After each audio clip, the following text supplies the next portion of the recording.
Do you want to become a talk show host? Do you have a great idea?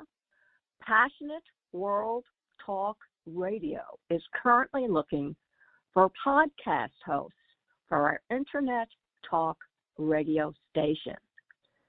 Please email us at pwrnetworkllc@gmail.com with your name, email address, cell phone number, and podcast topic. In return, you will receive a 3-minute intro on air to a live audience about your podcast.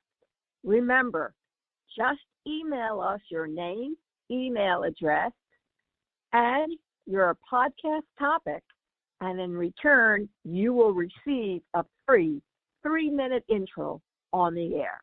How cool is that? Welcome to Passionate World Talk Radio. Educate, enlighten, entertain. Hello, everybody. This is Betsy Wurzel, host of Chatting with Betsy on Passionate World Talk Radio Network, where we educate, enlighten, and entertain. This month, April, is Autism Acceptance Month, and that really touches my heart because my son, Josh, is on the autistic spectrum. Folks, you're going to want to listen to this podcast if you know anyone who has autism. I am really excited and honored to have Dr. Amy Moore with me today. She works for the one-on-one brain training for children on autistic spectrum at LearningRx. She is a cognitive psychologist. She is vice president of research at the Gibson Institute of Cognitive Research and co-host of Brainy Moms, the podcast for smart moms. And I highly recommend you listen to that podcast because I thought it was excellent. Dr. Amy Moore, welcome to Chatting with Betsy. You are one busy woman. I am. Thank you for having me today. You're welcome. Could you please tell people what a cognitive psychologist does and why you would take your child to one? Absolutely. So a cognitive psychologist actually studies the thinking and learning process rather than feelings and emotions. And so most of us work in research or applied settings. So we aren't clinical psychologists, so we don't diagnose, but we do look at all of the aspects of the thinking and learning process and interventions that can improve thinking and learning. That is fantastic. You know, I don't know if that was around when my son was being diagnosed. My son is 36. So I just, took my son to a neurologist. Well, first developmental neurologist, pediatric, get my words together here, neurologist. And then as he became older, the township sent me to a developmental pediatric doctor who told me, like in 20 minutes, what I've been waiting 13 years to hear. Right. So they have come a long way. Is your institute, the one-on-one brain training for children, LearningRx, is that just in Colorado, or do you have places all over the U.S.? So we're actually the largest network of brain training centers in the world. So we have about 52 centers around the United States, and then we're also in 45 countries around the world, and it's known as BrainRX outside of the U.S., LearningRx inside of the U.S. And then we also have about 400 clinicians and practitioners that are licensed to use this methodology in their own practices in our country. And for people who don't live near a center, we offer the same one-on-one brain training over Zoom. So it's accessible to everyone.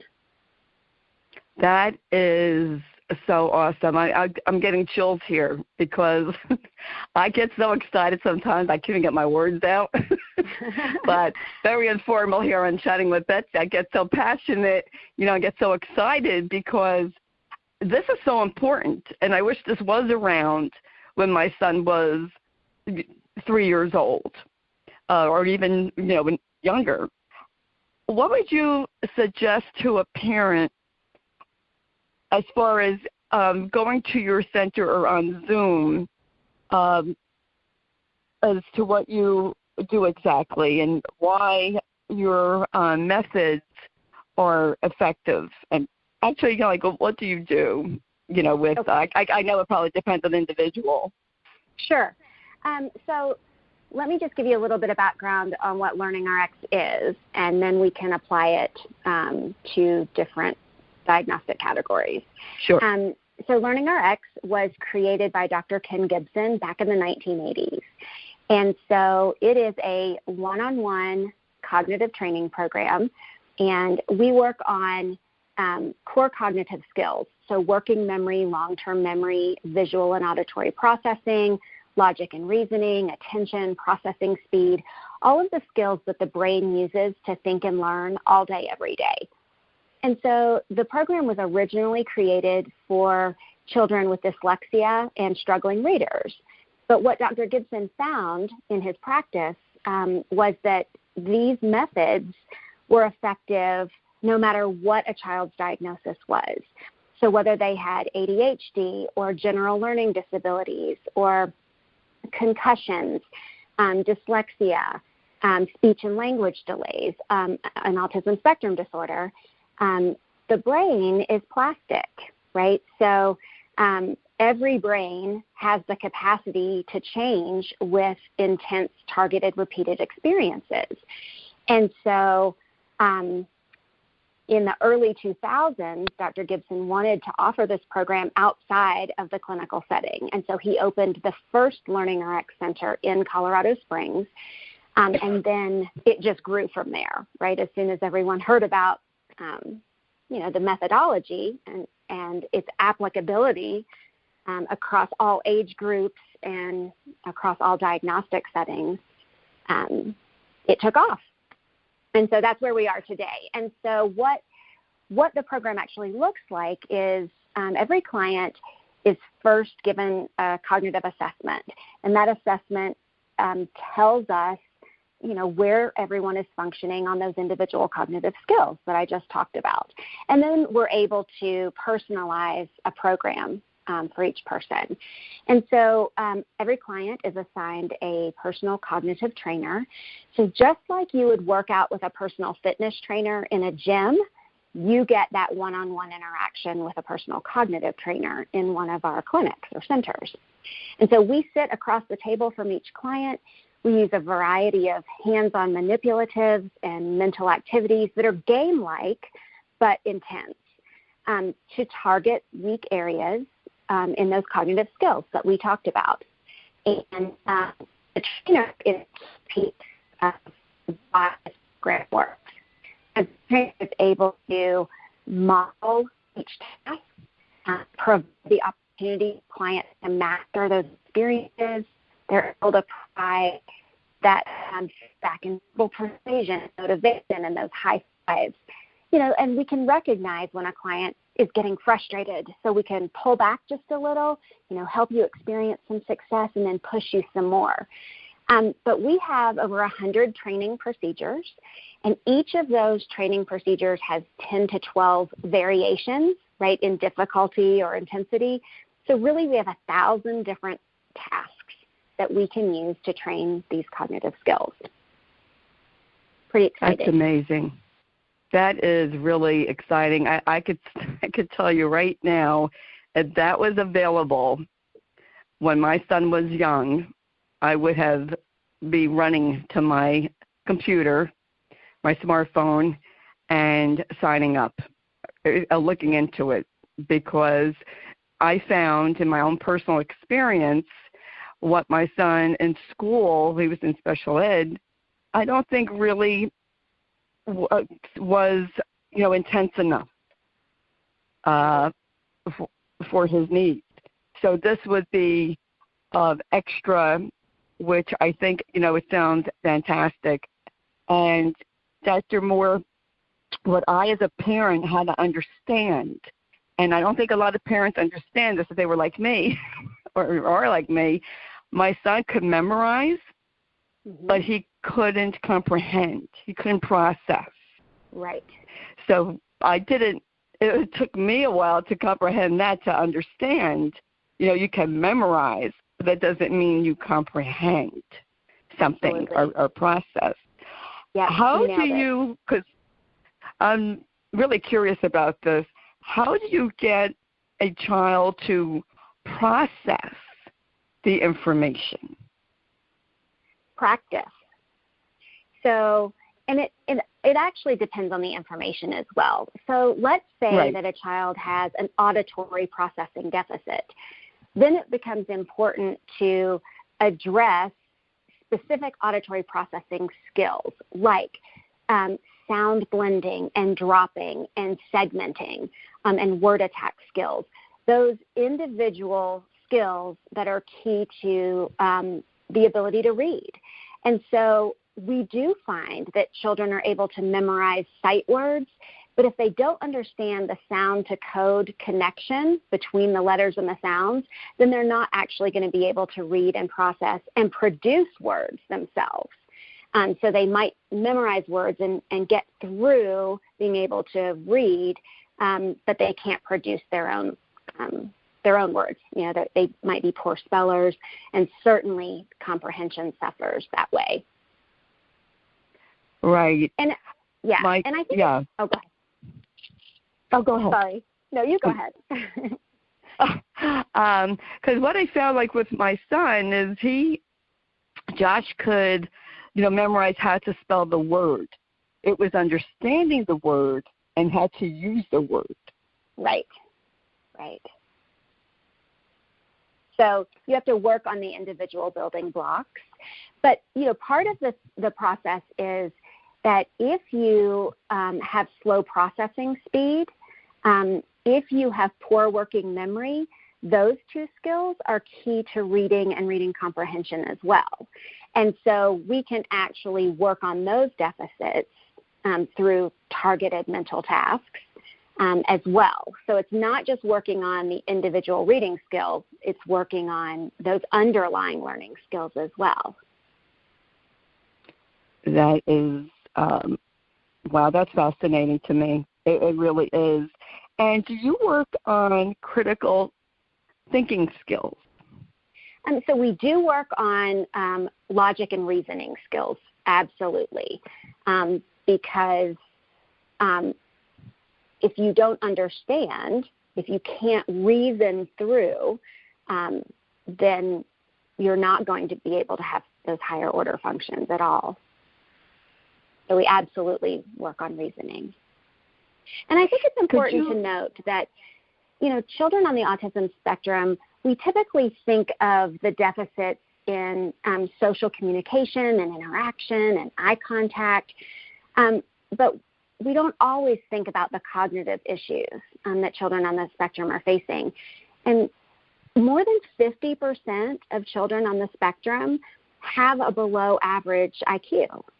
And so what an IQ is a combination of these individual cognitive skills. So if we can improve those individual cognitive skills, then we're going to improve overall cognition and overall cognitive ability in these kids. Yes, a lot of people, Dr. Amy Moore, think of either the autistic child rocking back and forth all the way to the other end of high-functioning Asperger's. Mm-hmm. And they don't realize that it's different with each individual child. You would never know that my son had a disability just by looking at him or even talking to him for a few minutes. So it can be, looks or deceiving.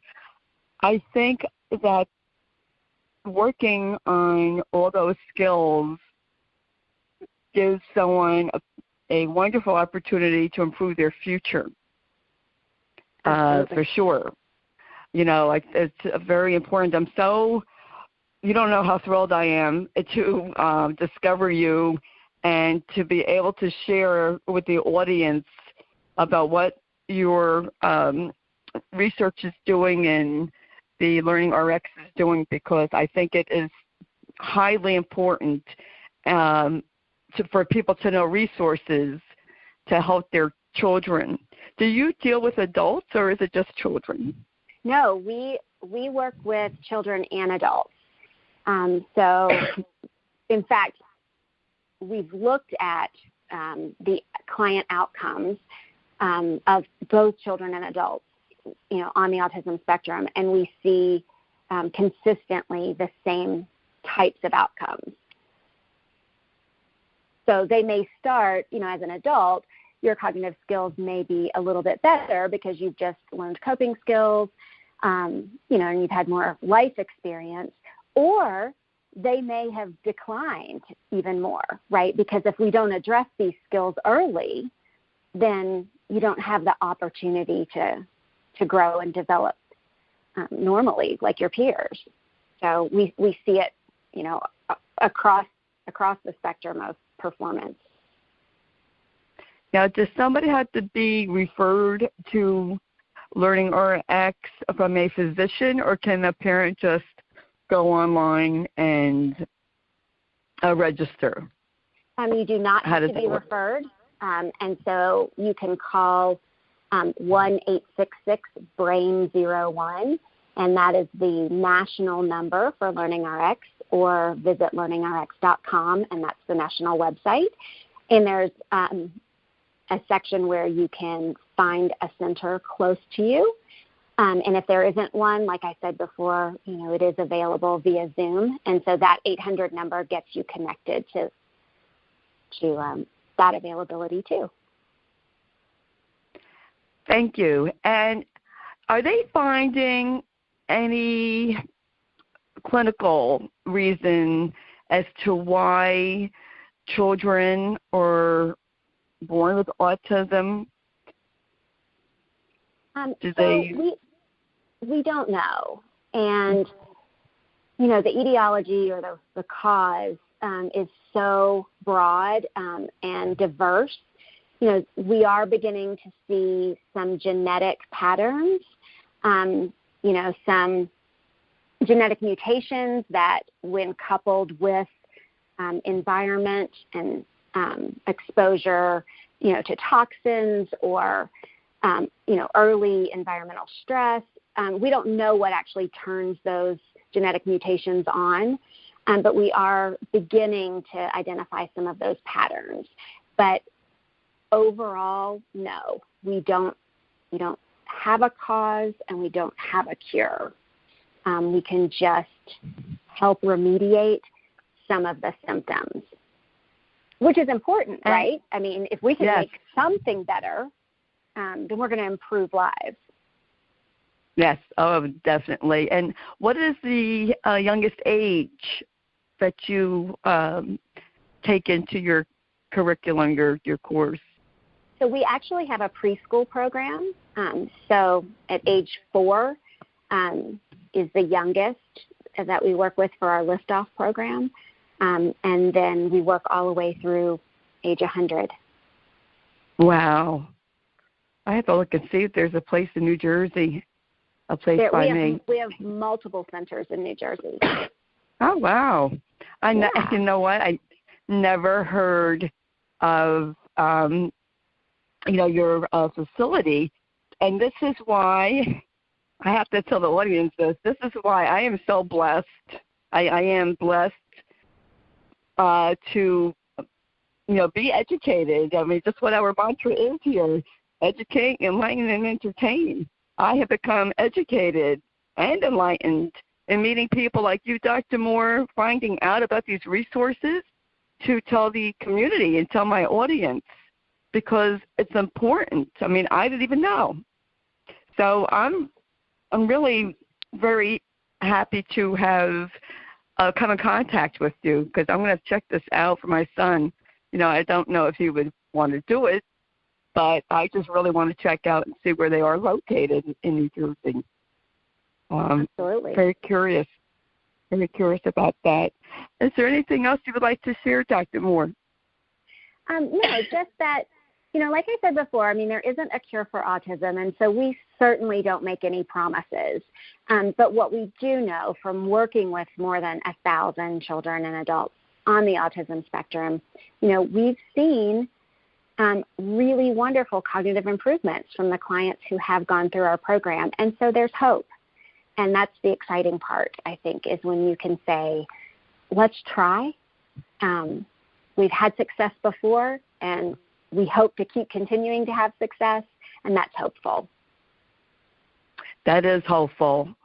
And I want to thank you, Dr. Moore, for coming on. And I suggest to the listening audience, please read the blog that Jeannie White, station manager, writes, because the information about LearningRx will be in there.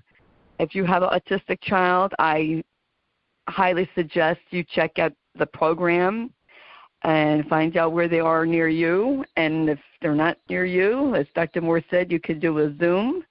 And I just thank you for coming on, Dr. Moore, and sharing what you do. And thank you for what you do and for the LearningRx. And I think it's wonderful. As a parent of an adult child, it gives me goosebumps. I just want to thank you because, you're welcome. My son is 36, so back in, and I thought Josh had a problem. I was told that, he was just lazy, and I was the overprotective mother. So I'm glad they are more aware now. I'm glad there's more programs. I'm glad there's people like you who are doing research and know that you can work and you can improve a child or an adult that has autism. And not that it's not going to cure it or make sure everyone knows that, but it's to help the person reach their maximum potential. Absolutely. And who doesn't want that? Yep. Right? You got it. We all want that. Whether you have a disability or not, we all want that for our children. So I want to thank you again, Dr. Moore, for coming on Chatting with Betsy. I really appreciate you spending time with me today. Thank you, Folks, Betsy. It was my pleasure. You're welcome. Oh, you're welcome. Thank you. Folks, if you missed any of this podcast, you can hear it again. I suggest you subscribe to Chatting with Betsy. I'm on Spotify, Spreaker, Apple, Google, to name just a few. Wherever you hear your favorite podcast, you'll hear Chatting with Betsy. I want to thank Jeannie White, who produces the show, writes the blog, and Lillian Caldwell, CEO, who is amazing and gives people a chance to be heard. This is why you will hear great resources in Chatting with Betsy. I am here to help you. Please share this podcast to help other people. This is what we're about. This is what we should all be doing, helping other people. And I just, I'm so thankful and to be doing what I'm doing. And I want to thank Lillian Caldwell again because she sent me the press release about Dr. Amy Moore. And folks, in a world where you could be anything, please be kind. And this is Betsy Wurzel, host of Chatting with Betsy and Passionate World Talk Radio Network. Till we chat again, be blessed. Thank you for listening, everybody. Bye-bye now. Do you want to become a talk show host? Do you have a great idea? Passionate World Talk Radio is currently looking for podcast hosts for our Internet Talk radio station.